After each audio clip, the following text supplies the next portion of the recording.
Authentic original. Today I am going to teach you poem number 8, My Heaven. This poem is composed by Rabindranath Tagore. This is very important poem for all the board students who are studying in class 12. So first I am coming to the some summary in brief. तो poet यहाँ रविन्द्रनाथ टैगोर बताना चाह रहे हैं कि देश की वर्तमान दयनीय स्थिति पर कवि जो है बहुत ज़्यादा दुखी है, वो प्रसन्न नहीं है।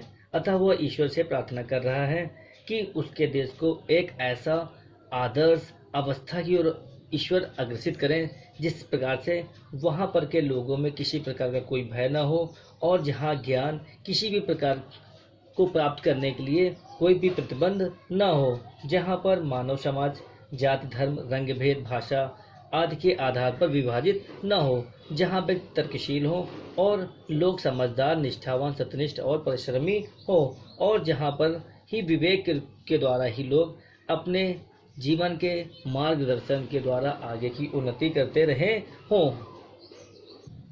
तो here in this poem, the poet is not happy at the present miserable condition of his country, so he prays to God to lead his country an ideal state where there is no fear of any kind, where knowledge is free, where human society is not divided on the basis of caste, creed and color, where the people are guided by the reason, where people are honest, sincere, truthful and hardworking, and their reason is the guiding principle of life. तो poet ही ईश्वर से प्रार्थना कर रहा है कि वो अपने देशवासियों को जागृत करें, क्योंकि उनका देश गुलामी के दास्ता के बंधनों से जकड़ा हुआ था।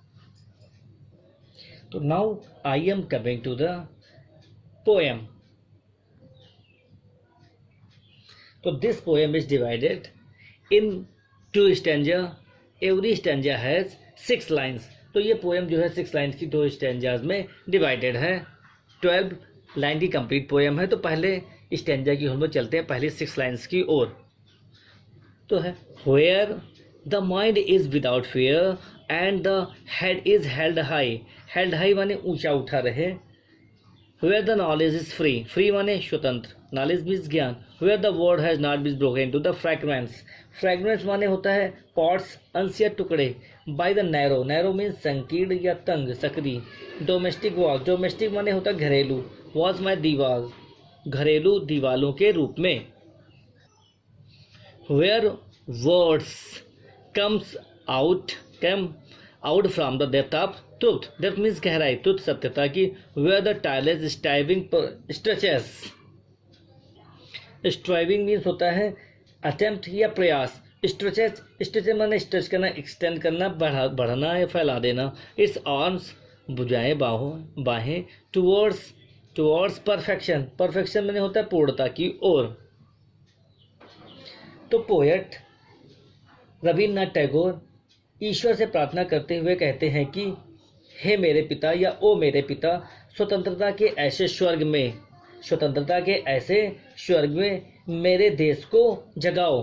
किसको कह रहे हैं? मेरे देश को जगाओ, अर्थात मेरे देश को इस प्रकार की स्वतंत्रता प्राप्त हो जहाँ पर पोएट कह रहा है जहाँ पर where the mind is without fear, जहाँ पर के लोगों का मस्तिष्क या जहाँ पर के लोगों के मन में न भय हो और उनका सिर सम्मान के साथ सदैव ऊंचा उठा रहे। Where the knowledge is free, जहाँ पर ज्ञान प्राप्त करने में कोई बंधन न हो, मतलब पूर्ण रूप से ज्ञान प्राप्त करना स्वतंत्र हो। Where the word has not been broken into the fragments, और जहाँ पर संसार संकीर्ण घरेलू दीवारों द्वारा छोटे छोटे टुकड़ों में विभाजित ना हो। घरेलू दीवारें जैसे अपने राज्य के हम लोग देख सकते हैं, उत्तर प्रदेश, मध्य प्रदेश, राजस्थान, बिहार, इस तरह अलग अलग राज्यों के बारे में भी बताया गया है। और इसको हम कह सकते हैं, अर्थात इसके कहने का पोएट का मतलब है कि जहाँ पर संसार संकीर्ण घरेलू दीवारों द्वारा छोटे छोटे टुकड़ों में ना विभाजित हो, मतलब कहने का मतलब है भाषा, क्षेत्र, धर्म, जाति बिरादरी आदि द्वारा समाज विभाजित न हो। Where the words came from the earth of truth, जहाँ पर शब्द सत्य की गहराई से बोले जाएं। अर्थात पोएट का कहने का मतलब है जो भी शब्द बोले जाते हैं वो कैसे हृदय की गहराई से बोले जाए, अर्थात जहाँ पर व्यक्ति सत्यनिष्ठ हो, मतलब सत्यवादी हो, सत्यनिष्ठ हो। Where tireless striving stretches its arm towards perfection, जहाँ पूर्णता की प्राप्ति के लिए अथक प्रयास, tireless striving अथक प्रयास किया जाए। मतलब यह पोएट कहने का मतलब है जहाँ पर किसी प्रकार के कार्य की पूर्णता की प्राप्ति के लिए वहाँ के नागरिकों के द्वारा अथक प्रयास किया जाए। Stanza number 2, where the clear means स्पष्ट, स्ट्रीम में पानी की धारा, ऑफ द रीजन में तर्क या कारण, है नॉट इज लॉस्ट में खुदा, इज वे मीन्स मार्ग। Next line, into the dreary means होता है डार्क, अंधकारपूर्ण। डिजर्व भी मरुस्थल, रेगिस्तान। डेड हैबिट में पुरानी आदत। Where the mind is led माने बढ़ाया जाना, बाई दी मीन्स यू, आपके द्वारा। इनटू द इवर वाइडनिंग माने सदैव बढ़ाने वाली। Heaven thought and action, into that heaven means स्वर्ग। ऑफ द फ्रीडम आज़ादी का, स्वतंत्रता का, डिपेंडेंस का। माई फादर मेरे पिता, कौन, ईश्वर, God. Let my country awake means जगा देना। इस स्टैंजा में, इस सेकंड स्टैंजा में कवि ईश्वर से प्रार्थना करते हुए कहता है कि मेरे देश को ऐसी स्वतंत्रता प्राप्त हो जहाँ पर लोगों का विवेक अपने उचित मार्ग से भटक कर, लास्ट में हो जाना मतलब अपने उचित मार्ग से भटक कर पुराने समय की डेड हैबिट्स, पुराने समय की अप्रचलित आदतों के नीरस रेगिस्तान में न खो जाए। अर्थात कहने का मतलब है जहाँ व्यक्ति विवेकशील हो और रूढ़िवादिता को छोड़ दे। Where the mind is led forwarded by the, और जहाँ पर मस्तिष्क आपके द्वारा, आप कौन, गॉड, ईश्वर के द्वारा, जहाँ पर मस्तिष्क आपके द्वारा बताए हुए मार्ग पर चलकर निरंतर विकसित होने वाले विचार एवं कार्य की ओर ही अग्रसर हो। अर्थात पोएट कहने का मतलब है अर्थात जहाँ पर व्यक्ति पुरानी आदतों के गुलाम न होकर प्रगतिशील विचारधारा के हों।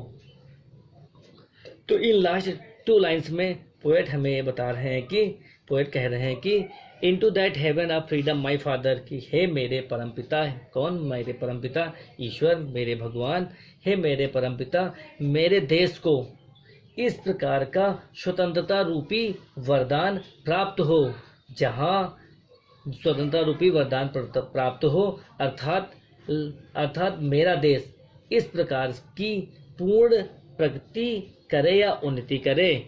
लेट माई कंट्री अवेक, हे मेरे ईश्वर, मेरे देशवासियों को जगाओ। क्यों? क्योंकि उनके अंदर ऐसा कोई जोश, उत्साह, जील, इंथ्यूजियाज्म नहीं है, इसलिए उन लोगों को जगाओ, उनके प्रति ये ऐसी भावनाएं, ऐसी उमंग भर जाए जिससे कि वो अपने कार्यों में आगे की ओर लग जाएं, उन्नति की आगे की ओर लग जाएं और देश को आज़ाद कराने की उनके अंदर भावनाएं जागृत हो जाएं। तो पोएट रविन्द्रनाथ टैगोर यही इंडिकेट कर रहे हैं, इस पोएट के द्वारा लोगों को इंस्पायर कर रहे हैं, प्रेरणा दे रहे हैं कि वो देश के लिए कुछ करें।